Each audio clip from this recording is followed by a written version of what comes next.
Buenas noches, ¿cómo les va? Gracias por acompañarnos como siempre. Soy Carlos Brown. Estamos todos los días miércoles a las 19:30 por la señal de Metro en nuestro programa El Estado que Viene. Y nuestras vías de comunicación son el 5277-0041 para dejar sus mensajes el 155-020-7127. Nuestro correo electrónico, elestadoqueviene@elmetro.com.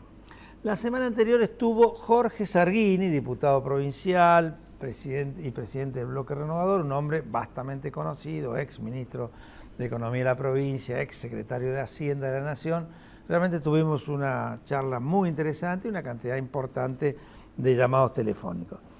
Hoy, antes de presentar a mi invitado, simplemente trabajar un tema que realmente está absolutamente en la consideración pública, que es el tema de la transparencia electoral. Hace 2 días, o mejor dicho, ayer, en el Congreso Nacional nos hemos juntado todos los diputados de los distintos bloques de la oposición y representantes de diversos partidos políticos y hemos planteado la necesidad de profundizar el tema de la transparencia electoral. Vinculado esto con una serie de peticiones que se le hacen a la Cámara Electoral y pedirle a la justicia electoral que tenga una participación mucho más activa vinculado con los temas de la transparencia. Porque lo que ha sucedido en Tucumán y lo que ha sucedido en otras provincias, lo que ha sucedido en la provincia de Buenos Aires, donde por un lado Felipe Solá, pero también María Eugenia Vidal, el propio Aníbal, en fin, una cantidad de reclamos y de consideraciones terminaron cerca de 400, 500 mil votos que aparecieron de nuevo. Bueno, esto es gravísimo. Piensen que en la elección de gobernador en la provincia de Buenos Aires no hay balotaje, es por voto directo y por resultado a quien tiene más. Un voto vale para ser gobernador con relación al otro.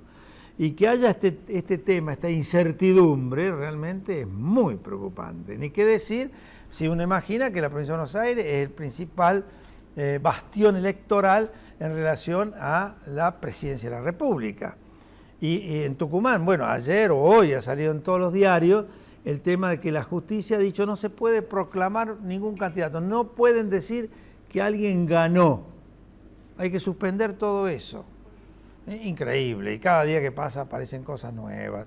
Bueno, yo creo que esto ha tomado una envergadura que ya es realmente muy importante y que si el hecho del acto eleccionario, la legitimidad que da el poder haber sido elegido por una elección popular se empieza a poner en duda, estamos jorobados. Realmente es como que se nos empiezan a caer un poco a pedazos ya todo. Hemos tenido la caída espectacular de una cantidad de credibilidades que existían en la República y si no se nos cae esta, la cuestión va a ser realmente muy seria, porque que alguien que tenga que dirigir los destinos de una nación, los destinos de una provincia, sea acusado de que no ha sido elegido como corresponde y se ponga en duda su caudal electoral y la legitimidad de su elección es extremadamente grave. Bueno, todo esto lo vamos a charlar después de los anuncios, después de los auspicios televisivos con Marcos Novaro, sociólogo, un hombre que conoce muy bien todas estas cosas, que tiene escritos libros muy interesantes vinculados con los análisis de la problemática política en la República Argentina y la problemática política en la provincia de Buenos Aires. Así que los auspicios y con nosotros Marcos Novaro.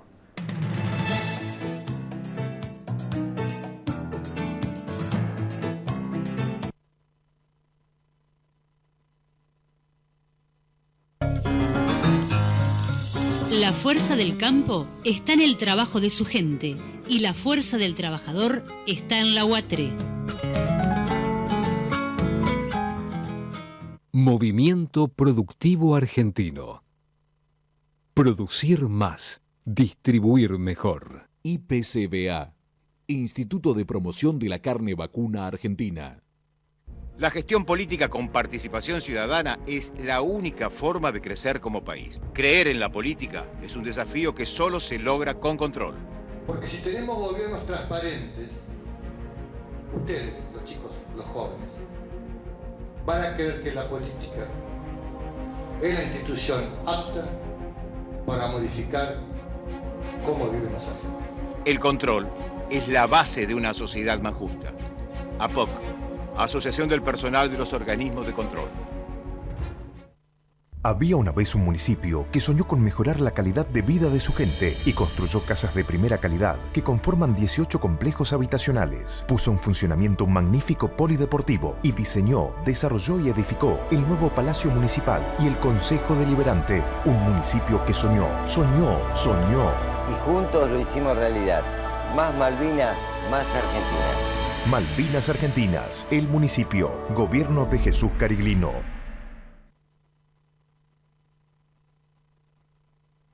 El trabajo diario de miles de argentinos, sumado a la inversión constante en tecnologías de punta, hacen de la producción y exportación de cereales y productos oleaginosos la mayor fuente genuina de divisas, contribuyendo significativamente al crecimiento de nuestro país.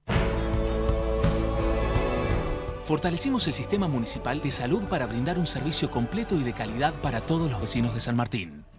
Realizamos obras de ampliación y refacción en el Hospital Thompson con una nueva guardia, 6 quirófanos, servicios de neonatología, salas de parto, todo de última generación.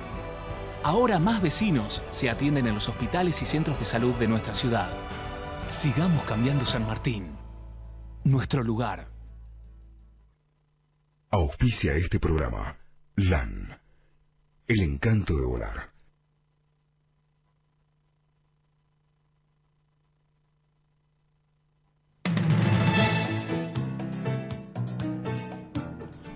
Bueno, lo prometido, Marcos Novaro, ¿cómo te va? ¿Qué tal? ¿Cómo estás? Gracias por venir. Por favor, gracias a vos por la invitación. No, pues sabés que vos sos una persona que conoce muy bien lo que estaba hablando yo recién, ¿no? Lo has escrito, lo has vivido, lo has investigado, ¿eh? Y todas estas cosas de este submundo de la política vinculado con la falta de transparencia, con las cuestiones de los actos eleccionarios, que hasta ahora, digamos que siempre había un cierto nivel de duda, pero con Tucumán y con estas cosas nuevas que aparecieron, ¿sabes? Como que se incrementaron. Sí, saltó, digamos, el tema, pasó de ser un tema relativamente marginal a ser un tema central, ¿no? Cuestiona la legitimidad del sistema político, de quiénes son los que nos gobiernan. ¿Tienen la legitimidad del pueblo o no la tienen? Todo lo demás ya viene bastante cascoteado, ¿no? La legitimidad de procedimientos, de gestión, de respeto de la ley y de control del ejercicio del poder, ya viene cascoteada. Si además cascoteamos ahora la legitimidad electoral de origen del gobernante, como que no nos queda nada, digamos, ¿no? O sea, me parece que es una señal de alarma muy fuerte. Uno puede considerar, digamos, que lo que sucedió en Tucumán, digamos, tal vez tenga buenos resultados, digamos, genere un shock de preocupación y de alarma que tenga una reacción institucional. O sea, no hay mal que por bien no venga, uno puede decir, digamos, los tucumanos están sufriendo, pero bueno, tal vez para el país tenga un efecto positivo esto, independientemente de cómo termine el escándalo tucumano, digamos, ¿no? Que hay que ver. Sí.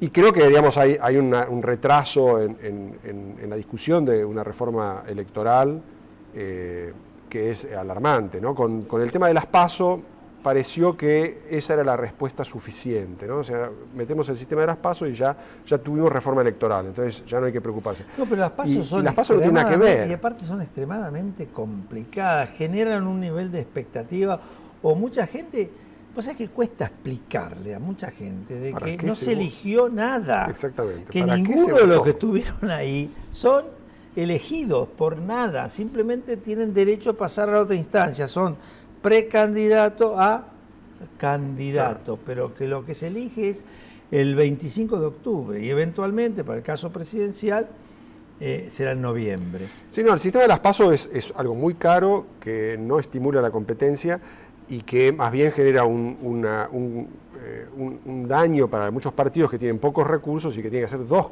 elecciones, ¿no? Ir a las PASO y después ir a la elección general. Entonces, la verdad que como sistema no es muy recomendable.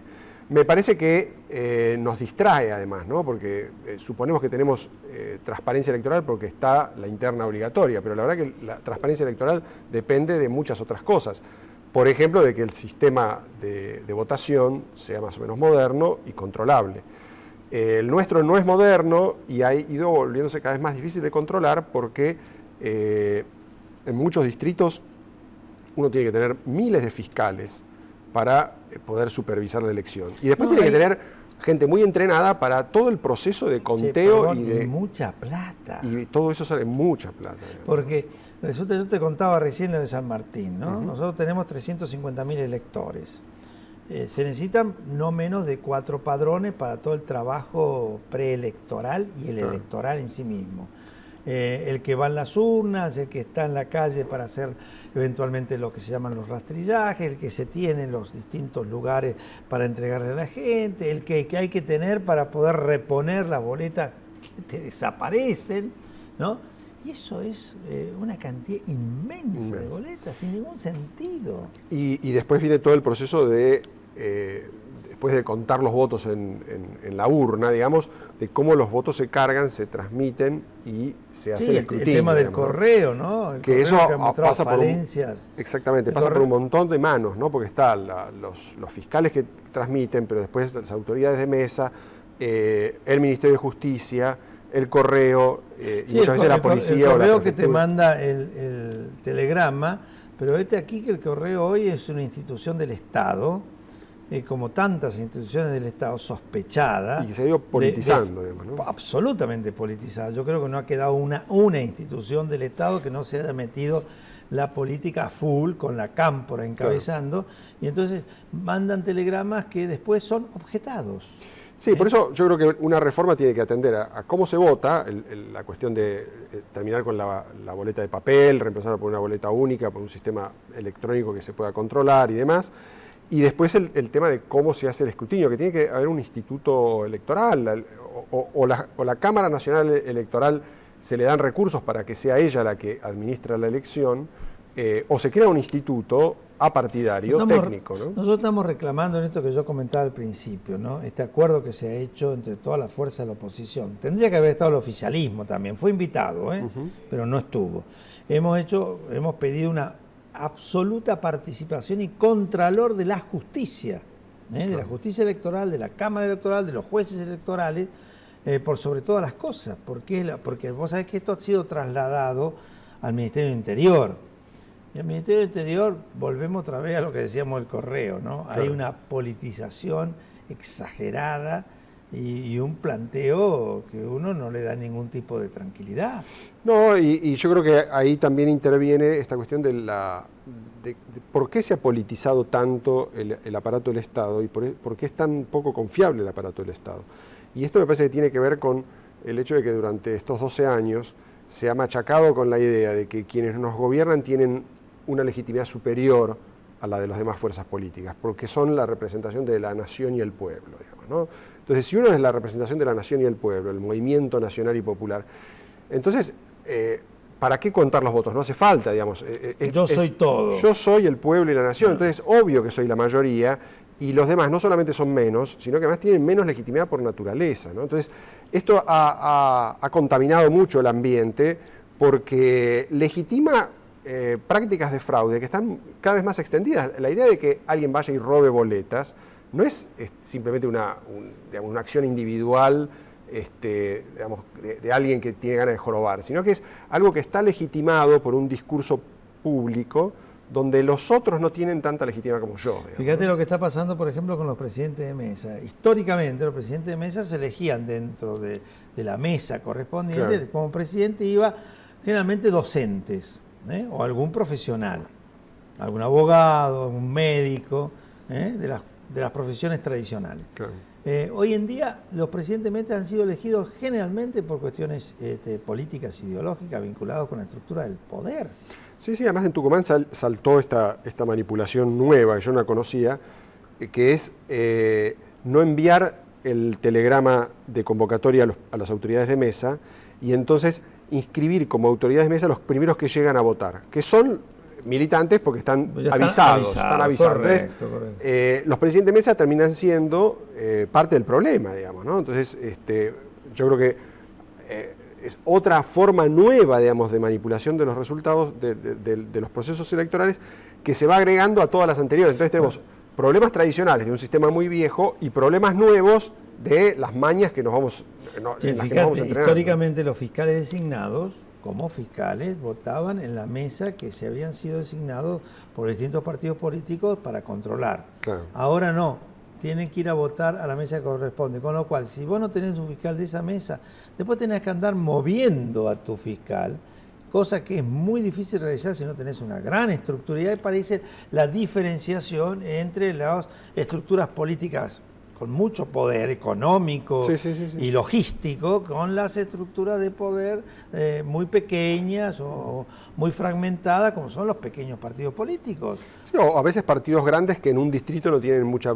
gente, digamos, ¿no? Porque a veces son buenos, digamos, desde el punto de vista de su jerarquía, etcétera, etcétera, pero no manejan ni el poder municipal o no tienen la provincia, ¿no? Bueno, pero fuera de ese tema de la transparencia electoral, ¿cómo observás vos lo que está sucediendo en este momento en la Argentina desde el punto de vista de el planteo octubre y eventualmente noviembre? Mira, yo creo que en parte uno tiene que decir que esta discusión sobre transparencia electoral sucede porque el voto importa, digamos, ¿no? Porque el voto va a ser muy importante en una elección que va a ser muy pareja, digamos. Entonces, es porque vuelve el pluralismo, incluso a muchos territorios donde el pluralismo estaba... Lo cual no está nada mal. No está nada mal y es, digamos, es una buena forma de recuperar la competencia electoral, que la gente entienda lo que vale su voto, digamos, ¿no? Y yo creo que la preocupación también de quienes han gobernado muchos distritos con el 80% de los votos es que esas enormes mayorías ya no existen, digamos, ¿no? Entonces, lo que vimos en Tucumán, yo no sé cuáles son los resultados finales, digamos, ¿no? Pero si ganó el oficialismo, ganó por muy poco. Y entonces...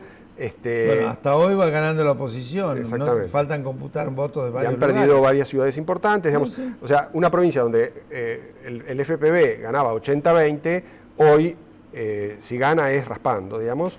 Y me parece que eso pasa en muchos otros distritos, pasa en otros distritos del norte del país, pasa en la periferia de las grandes ciudades, y me parece que va a pasar a nivel nacional. Yo creo que hasta último momento la cosa va a estar bastante pareja, y eso genera mucha incertidumbre, genera tensiones. El sistema institucional tiene que estar preparado para eso. Vemos que digamos, los problemas con el sistema electoral se vuelven graves porque antes, digamos, la elección estaba jugada mucho tiempo antes. Digamos, ¿no? 52 al 38, 52 de Cristina al 38 de Scioli en las PASO. Claro. Mamma mía, ¿no? No, y la diferencia que sacaron con respecto al segundo y tercero, digamos. Cristina sacó 52 contra 12, 14, digamos. Ahora hay una elección que es competitiva. La verdad que yo creo que eso es una muy buena noticia y me parece que va a obligar a los candidatos a hacer bien su trabajo. Yo los veo bien, digamos, hay muchas críticas porque no hablan suficientemente de los problemas, porque no explican lo que van a hacer. Eso es en parte cierto, pero yo creo que las discusiones de la campaña se van a dar inevitablemente porque la competencia los va a obligar a decir más de lo que ellos quieren decir, digamos. Eso está pasando con la política económica, están empezando a hablar de política económica y qué van a hacer con el dólar, qué van a hacer con el cepo, con las regulaciones. Que no se va a poder obviar porque lamentablemente para todos, absolutamente para todos, la situación económica no es buena. No, está muy desequilibrada y además hay un montón de cuentas pendientes. La discusión sobre el holdouts, que hoy Scioli y Macri estén diciendo, no sé, Massa probablemente también va a tener que decir algo, es nosotros vamos a tener que arreglar con los holdouts. Bueno, por lo menos es un avance. Están diciendo que va a haber costos porque hay un problema que tenemos que pagar. Bueno, eso es un acto de sinceridad que yo creo que en la política argentina no es frecuente y es fruto de la competencia. Yo creo que después del 11 de diciembre, el que sea, llámese Scioli, llámese Massa, llámese Macri, va a tener primero una Argentina mucho más sincerada por necesidad y por la realidad que no se va a poder seguir ocultando, y va a tener que hacer cosas muy diferentes a las que está haciendo este gobierno. Sí, yo creo que ahí va a haber problemas, digamos, ¿no? Porque salir de esta situación va a ser algo bastante largo. Yo pienso que, digamos, el proceso de salida del kirchnerismo hay que pensarlo como una transición que va a durar por lo menos hasta 2017. ¿no? O sea, la normalización económica es una parte importante del problema. Pero después hay una cuestión de normalización institucional, de una cantidad de leyes que o no se aplican porque son inviables. Sí, de credibilidad institucional, porque se ha caído todo. Y de consistencia mínima. Digamos, hay una ley de medios que no se aplica, nadie sabe qué hacer con esa ley. Hay una ley de abastecimiento que es probablemente inconstitucional, hay que ver qué hacer con eso. Y si seguimos sumando, hay una cantidad enorme de regulaciones que todo el tema son vinculado con la inconstitucionales. justicia, que está todo objetado y... Bueno, ¿qué hacer con el Consejo de la Magistratura? Digamos, ¿qué hacer con la problemática de los fiscales? Exactamente. Entonces yo creo que hay un largo proceso de salida, porque la verdad que hemos tenido 12 años de un gobierno muy responsable en todos los terrenos, y los problemas que deja son, digamos, bastante complicados de arreglar. Entonces yo en ese sentido creo que hay que ser muy prudentes, porque si uno dice, bueno, cambia el gobierno y viene un nuevo clima y todos vamos a ser felices, eso no va a ser seguramente así, ¿no? va a ser una cosa que va a tener un tiempo natural y lógico, pero lo que quiero decir, cambia el humor, ¿no? Cambia el humor. Sí. Fíjate, a un Scioli, siendo oficialista y continuando en teoría el oficialismo, yo creo que cambia el humor. Ni qué decir en el caso de Massa, ni qué decir en el caso de Macri. Y yo en eso tengo grandes expectativas. Yo creo que el país va a ser diferente para bien. Sí, no, sin duda. Yo diría, para tratar de matizar un poco el pesimismo que recién transmitía, yo diría, me parece que se evitó lo peor. Digamos, Argentina podría haber tenido una deriva más autoritaria y populista, más irresponsable aún, digamos, y eso se evitó. Se evitó en las elecciones del medio término pasadas, donde Massa tuvo una posición muy determinante al ganar las elecciones y evitar sin duda. Que continuemos en esto eternamente. Ahí empezó a reaparecer el pluralismo político, digamos, ¿no? Con la ruptura el cisma en el peronismo que protagonizó Massa, y eso reactivó una lucha política que me parece que parecía ausente, ¿no? Que parecía que la política argentina no iba a poder reaccionar. Yo creo que somos bastante poco respetuosos de las instituciones, pero tenemos una inclinación pluralista que evita que las hegemonías duren demasiado tiempo, ¿no? Y eso me parece que hay que celebrarlo. Ahora, reconstruir institucionalmente y darle de nuevo alguna coherencia mínima a la economía argentina, me parece que va a ser un trabajo arduo, donde la cooperación entre los actores va a ser imprescindible. Cualquiera de los que gane, incluso Scioli, van a tener muy pocos legisladores propios. Los legisladores sciolitas, ¿cuántos son? Es un tema, sí. Es cierto que va a haber una coalición muy grande. Tampoco va a haber una mayoría en la Cámara de Diputados como la que tienen ahora, que se sientan 130, obtienen quórum y tienen siempre el 130, 131, 132. Y los proyectos del Ejecutivo se votan a libro cerrado. Eso no va a pasar, digamos, ¿no? Entonces la negociación va a ser complicada, va a haber un costo en todo esto, que me parece que no estamos acostumbrados a verlo, pero también va a haber que reentrenarse en ese sentido, digamos, de que la toma de decisiones es costosa cuando es negociada, puede dar mejores resultados a lo largo del tiempo, porque las decisiones negociadas muchas veces funcionan mejor. Ahora, por ahí en vez de tardar 2 meses en aprobar un proyecto de ley, se tarda 6, ¿no? Entonces, si uno tiene que salir de muchos de los bretes que estamos, para cambiar... pero en muchas cosas el hecho de que un proyecto de ley esté 6 meses en análisis, discusión dentro de las comisiones es muy bueno. Claro. Primero porque hay un debate interno, después hay una forma. Yo recuerdo en mi anterior gestión de diputado nacional, 2001-2005, yo recuerdo cómo se discutía, por ejemplo, el presupuesto, y cómo incluso en el recinto se iban cambiando un montón de disposiciones del presupuesto vinculadas con lo que se había discutido dentro de las comisiones pertinentes, ¿no? Sí, ahora estamos acostumbrados a presupuestos que primero son falsos, porque todos los datos que usan son manipulados en el INDEC y en el Ministerio de Economía, y después se cambian con la ley de emergencia o con las leyes de delegación legislativa. La delegación de facultades de parte del legislativo con relación al ejecutivo es brutal. Exactamente. ¿No? Y el manejo que tiene el jefe de gabinete con respecto al tema del presupuesto, la modificación de partidas, ni qué decirlo. Ahí vamos a tener que reeducarnos en el uso del presupuesto, ¿no? Porque nuestros políticos y la sociedad misma está acostumbrada a que el gobierno reasigna partidas, ¿no? Y parece tener una gran eficiencia para para asignar gasto porque decide lo que quiere. En el primer semestre del año ya llevan un déficit presupuestario de 153 millones de pesos, ¿no? Y aquí que este presupuesto que nosotros aprobamos el año pasado tenía previsto un déficit, este es uno de los primeros que tenía previsto déficit, otros siempre daban superávit, de creo que alrededor de 14 o 15 mil millones. Estamos hablando de 153, perdón, y estamos en el primer semestre del año. Claro. Una cosa que no se puede justificar. Bueno, ¿y cómo hacen? Porque engañan primero con la recaudación, está la inflación, la mentira. Recaudamos un 30% más que en relación al mes del año pasado. No, mentira, recaudaste igual, lo que pasa es que ese 30% es inflación que te aparece en los impuestos vinculados con el IVA y todo eso. Bueno, nos quedan los últimos minutos y acá aparecen muchos llamados telefónicos y aparece la posibilidad de la respuesta. Felipe de Barracas, ¿qué va a pasar si sigue este gobierno? Vamos directo a estrellarnos. Bueno, hemos dicho otra cosa nosotros, creo que va a cambiar, este gobierno no sigue. Este gobierno no sigue. Gaby de Palermo. Usted escribió en un libro Las neurosis de los argentinos, ¿correcto? Sí, sí. Donde habla de los vaivenes emocionales de los electores. ¿Qué opina de los electores de Tucumán?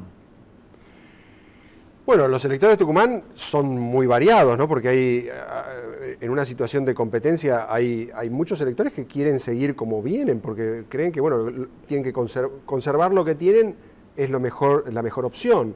Hay muchos tucumanos que han votado al gobierno para que siga haciendo lo que hace, digamos, ¿no? O sea, tenemos que entender también que no toda la sociedad quiere el cambio. Hay mucha gente que se conforma con lo que tiene, dice, cambiar es poner en riesgo lo que tengo, y compra ese argumento conservador que tiene su lógica. Ahora, yo creo que hay que ver la cantidad de gente que ha cambiado de opinión, que explica ese tránsito del 80% de voto oficialista a como mucho un 54%, ¿no? Me hacen señas, así que me tengo que apurar. Carlos Arzuaga, felicita por el programa, fui compañero de Brown, gran amigo Carlitos Arzuaga, gran médico oftalmólogo, le mando un gran cariño.